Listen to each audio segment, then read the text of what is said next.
The air inside the substation hums, thick with ozone and the ghost of old nicotine. Dust motes dance in the single neon tube, casting a wound-red glow on the hand-labelled vinyl. The console, a patchwork of brass and kente, crackles under the silent weight of dead server racks. Outside, the city breathes, a rhythm section for a revolution that refuses to quiet. Black Star Pirate Radio. Paris checks in at 63 degrees and clear. Winds are moving from the north-northeast at 3 miles per hour. The neon tube flickers, a slow pulse against the shadows, and the room exhales. The Park Slope Food Co-op's recent ballot, decided by 67% of 7,000 voters, targets about a dozen specific products from Israel and Israeli settlements. This includes items like particular brands of tahini, dates, peppers, and persimmons, directly impacting the co-op's supply chain and product availability.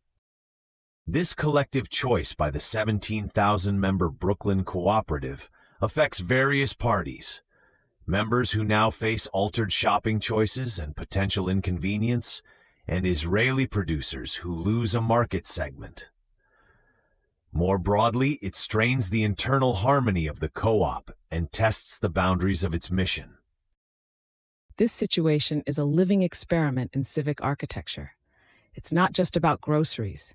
It's about how a community navigates its shared values, tests its capacity for collective political action, and balances individual dignity with the will of the majority.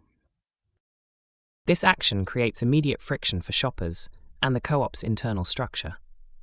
How do individuals maintain their own compass, their autonomy and self-worth, when institutional choices diverge so sharply from personal preference or political stance?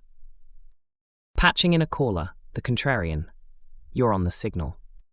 Signal coming in. Patching in a caller. Go ahead. So a grocery store becomes a proxy war zone. Does this change anything real or just make shopping more complicated and ideological for the 17,000 members? Copy that, bringing it back to the main thread.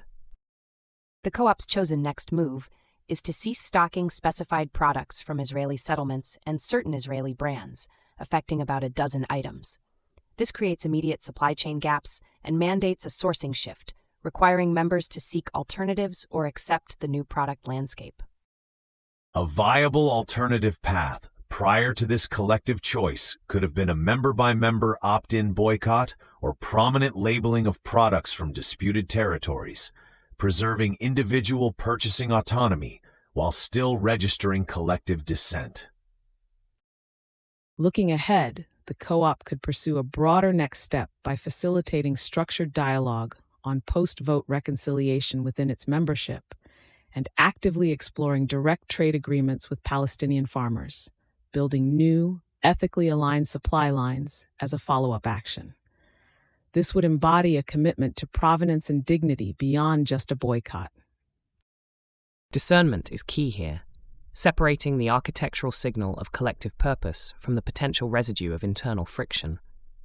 How do we build consent that strengthens, rather than fragments, community? Switching frequencies. Next signal. Paul Keating urges Labour to stick with capital. From local co-ops to national economies, the architecture of consent is always under construction. Australia faces its own structural friction as Paul Keating urges Labour to hold the line on capital gains tax overhaul. This speaks to the architectures of economic consent. Former PM Keating's stance is firm. Labour must implement reforms, specifically replacing the 50% capital gains tax discount with an inflation-indexed model. His argument is that these changes are so marginal that no entrepreneurial initiative is likely to be thwarted, suggesting they are crucial for economic equity and growth, particularly regarding housing affordability and wealth distribution. These proposed changes directly affect property investors who would face higher tax liabilities on their capital gains. More broadly, the reforms could impact the housing market, potentially benefiting younger generations and first home buyers. The national budget stands to gain increased revenue for public services. Keating's counsel here is an architectural signal for Labour, urging them to demonstrate unwavering commitment to long-term fiscal stability over short-term political expediency. It tests the backbone of their economic philosophy and their willingness to challenge entrenched interests. This requires political courage to prioritize structural integrity over temporary comfort. What is the real cost of backing down? A viable alternative for labor, which Keating warns against, would be to introduce new exemptions for certain asset classes or income brackets. While this might soften immediate political backlash, it risks undermining the equity goal and perpetuating existing economic distortions. Keating's counsel for Labor's chosen next move is clear. Proceed with the capital gains tax overhaul without new exemptions, signaling a commitment to fiscal reform for the long haul. The long-term impact promises a fairer distribution of wealth and potentially more robust public funding, though it will face fierce resistance from vested interests. A strategic next step could involve a comprehensive public information campaign. This campaign would use clear analysis, perhaps even a touch of humor, to demystify capital gains tax and highlight its benefits for broader economic stability and fairness, countering misinformation from opponents. Building robust economic architectures requires clarity, not confusion. This is about consent for how our collective wealth is structured and distributed.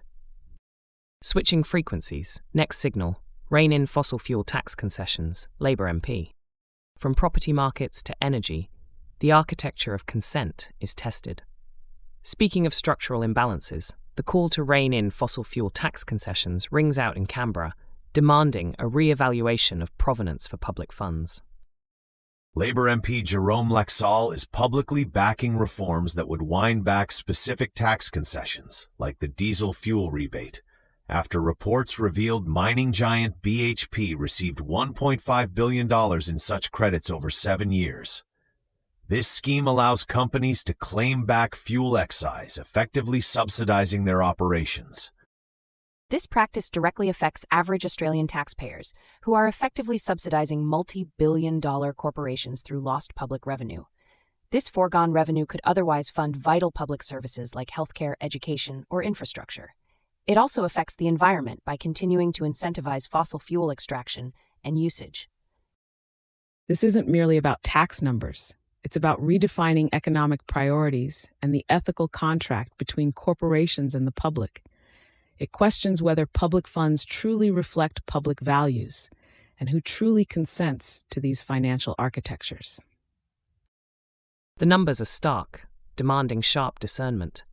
Where is the consent for these massive corporate subsidies when public services are stretched thin? Lines open. Patching in a caller. Go.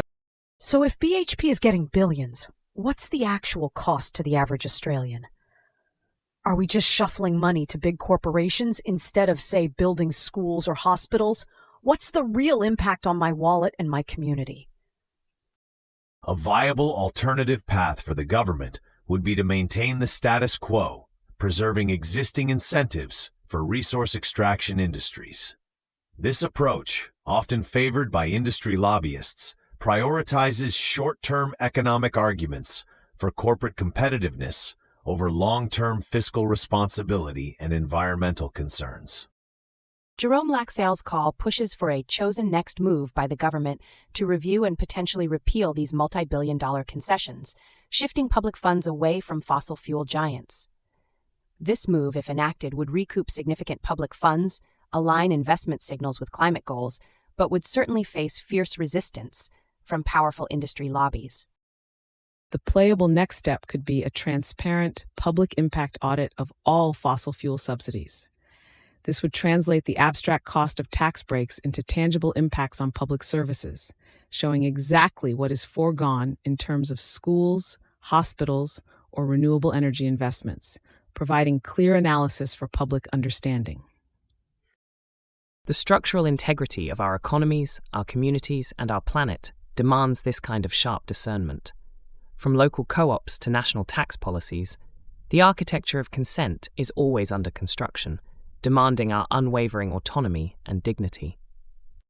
Continue the signal at TogeeVision.com. Tune in, Sparks and Stories, Gig Passport. End transmission. Black Star Pirate Radio. Continue the signal at TogeeVision.com. Tune in, Sparks and Stories, Gig Passport.